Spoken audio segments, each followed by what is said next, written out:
Hi friends, அஸ்ஸலாமு அலைக்கும். நான் உங்கள் ஆர்எஸ் பேசுகிறேன். எல்லோரும் எப்படி இருக்கீங்க? இன்றைக்கி நம்ம என்ன வீடியோ பார்க்க போகிறோம்னா, 90 ரூபாய் சேமித்திட்டு அதுதான் பார்க்க போகிறோம் ஃப்ரெண்ட்ஸ். அதை பார்க்குறதுக்கு முன்னாடி என் சேனலை சப்ஸ்கிரைப் பண்ணி சப்போர்ட் பண்ணுங்கள். அப்போ தான் எனக்கு ஒரு மோட்டிவேட்டடாக இருக்கும். உங்கள் ஃப்ரெண்ட்ஸ் அண்ட் ரிலேட்டிவ்க்கெலாம் ஷேர் பண்ணுங்கள் ஃப்ரெண்ட்ஸ். ஓகே, வாங்க வீடியோக்குள்ளே போகலாம். 90 ரூபாய் சேமிப்பு திட்டம், அதை பற்றி தான் ஃப்ரெண்ட்ஸ் பார்க்க போகிறோம். வாங்க வீடியோக்குள்ளே போகலாம். சேமிப்பு என்பது நமக்கு ரொம்ப ரொம்ப முக்கியமானது. எல்லா வீடியோலையும் சொல்கிற மாதிரி எப்பயுமே சேவிங்ஸ்னு ஒன்று நம்ம வீட்டில் இருந்துக்கிட்டே இருக்கணும். டெய்லி நம்ம எல்லா வேலையும் செய்கிறோம், பட்டு அன்னைக்கான சேவிங்ஸை மட்டும் நம்ம எடுத்து வச்சோமா இல்லையான்னு சொல்லி நம்ம நைட்டு தூங்க போகிறதுக்கு முன்னாடி ஒரு யோசனை பண்ணி அன்னைக்கான சேவிங்ஸ் அமௌண்ட்டை நம்ம எடுத்து வைக்கிறது என்றைக்குமே நமக்கு யூஸ்ஃபுல்லாக இருக்கும் ஃப்ரெண்ட்ஸ். ஏதோ நம்ம கையில் இருக்கிற ஒரு தொகையை எடுக்கணும். அந்த வகையில் இப்போ நான் 90 ரூபாய் சேமிப்பு திட்டம் தான் பார்த்துருக்கேன்.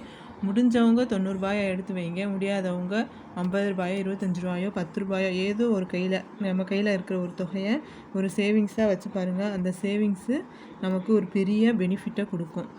பணம் நம்ம கையில் இருந்துச்சுன்னா நமக்கான தைரியம் தானாக இருக்கும். நம்ம கையில் நமக்கான பணம் அப்படின்னு சொல்லி ஹவுஸ் ஒய்ஃபாக இருந்தால் கூட ஏதோ ஹஸ்பண்ட் கொடுக்குறாங்க எல்லாத்தையும் செலவழிக்கிறோன்னு இல்லாமல் அந்த காசை நம்ம கையில் ஒரு சேமிப்பாக நம்ம சேவிங்ஸ் அக்கௌண்ட்லேயோ இல்லை ஒரு ஆர்டியாவோ இல்லை ஒரு வீட்டில் கூட ஒரு உண்டியல்லையோ போட்டு 1 இயர் நீங்கள் சேவ் பண்ணி பாருங்கள். அந்த காசு நம்ம கையில் இருக்கும்போது நமக்கான அடையாளம் நமக்கே தெரியும். அதனால் பணம் தான் எப்பயுமே நமக்கு ஒரு அடையாளத்தை உருவாக்கும். நம்மளை நெக்ஸ்ட் லெவலுக்கும் கொண்டு போகிறது என்னென்னா அந்த பணம் தான். அதை இந்த 90 ரூபாய் சேமிப்பு திட்டத்தில் எப்படி சேவ் பண்ண போகிறோம் அப்படி தான் ஃப்ரெண்ட்ஸ் பார்க்க போகிறோம். நான் 2 மெத்தட் போட்டிருக்கேன். இதில் உங்களுக்கு எந்த மெத்தட் யூஸ்ஃபுல்லாக இருக்கோ அதை நம்ம ஃபாலோ பண்ணிக்கலாம். ஃபஸ்ட்டு மெத்தட் டே அமௌண்ட்டுன்னு பிரிச்சுருக்கேன். அதில் டெய்லி ஒரு 90 ரூபான்னு சொல்லி ஒரு பர்ஸோ ஒரு உண்டியலோ சேர்த்து நம்ம கூட எடுத்து வச்சுக்கலாம். டே 1 ஞாயிற்றுக்கிழமையிலேருந்து ஸ்டார்ட் பண்ணாலும் சரி, திங்கக்கிழமையில இருந்தாலும் ஸ்டார்ட் பண்ணாலும் சரி, 90 ரூபாயை நம்ம 7 நாளைக்கு நம்ம எடுத்து வைக்கணும். இதே மாதிரி 1 மந்த் ஃபாலோ பண்ணி பாருங்கள். நம்ம 1 மந்த் ஃபாலோ பண்ணோம்னா 1 வீக்குக்கு நமக்கு 630 ரூபா கிடைக்கும். இதே 4 வாரத்துக்கு 2520 ரூபா வருது. அப்போ ஒரு வருஷத்துக்கு நம்ம கையில் 30,000 ரூபா இருக்கும். இந்த அமௌண்ட்டை நம்ம எடுத்து வைக்காமல் விட்டோம்னா இந்த அமௌண்ட் நம்ம கையில் இருக்குமான்னு நீங்களே யோசிச்சு பாருங்கள். ஏதோ ஒரு அமௌண்ட்டு நம்ம சேவ் பண்ணி வச்சாதான் நம்ம கையிலே அமௌண்ட் இருக்கும். இந்த அமௌண்ட்டை நம்ம ஸ்கூல் ஃபீஸ்க்கோ இல்லை ஏதோ ஒரு நகைச்சீட்டோ ஏதோ ஒன்று நம்ம போட்டு நமக்கு யூஸ்ஃபுல்லாக இருக்கும். இந்த மாதிரி டெய்லி டே 1 90 ரூபாயாக நம்ம போட்டு எடுத்து வைக்கலாம். இப்போல்லாம் இவ்வளோ காசுலாம் என்னால் எடுத்து வைக்க முடியாதுங்கிறவங்க செகண்ட் மெத்தட் பார்க்கலாம். செகண்ட் மெத்தட் என்னது? டே 1 அதே தான், அமௌண்ட்டு 90 ரூபா. ஃபஸ்ட்டு நாள் 90 ரூபா, 2வது நாள் 80 ரூபா, 3வது நாள் 70 ரூபா, 4வது நாள் 60 ரூபா, 5வது நாள் 50 ரூபா, 6வது நாள் 40 ரூபா, 7வது நாள் 30 ரூபா. இப்படி 7 நாளும் நம்ம கொஞ்சம் எடுத்து வைக்க முடியாதுங்கிறவங்க 10 ரூபாயாக கம்மி பண்ணி நம்ம எடுத்து வைக்கலாம். ஏன்னா 20 ரூபா 30 40 ரூபாங்கிற 50 ரூபாங்கிறதுலாம் நமக்கு எப்பயும் கிடைக்க வேண்டியது தான்.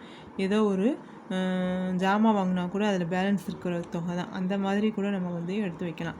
இப்படி எடுத்து வைக்கும்போது நமக்கு 1 வீக்குக்கு சேர்கிற அமௌண்ட் பார்த்திங்கன்னா 420 ரூபா. இதே 1 வீக்குக்கு 420 ரூபானா ஒரு மாதத்துக்கு 1680 ரூபா கிடைக்கிது. 1680 ரூபானா இப்போ ஒரு வருஷத்துக்கு கிட்டத்தட்ட நம்ம 20,000 ரூபாய்க்குள்ளே நமக்கு கிடைக்கும். நான் கவுண்ட் பண்ணலை, நானாக சொல்கிறேன். ஒரு 20,000 ரூபாய்க்குள்ளே நமக்கு கிடைக்கும். ஏதோ நம்மளால் முடிஞ்ச அமௌண்ட்டு நம்ம கையில் சேவ் பண்ணி வச்சோம்னா அது நமக்கு பெனிஃபிட்டாக இருக்கும்.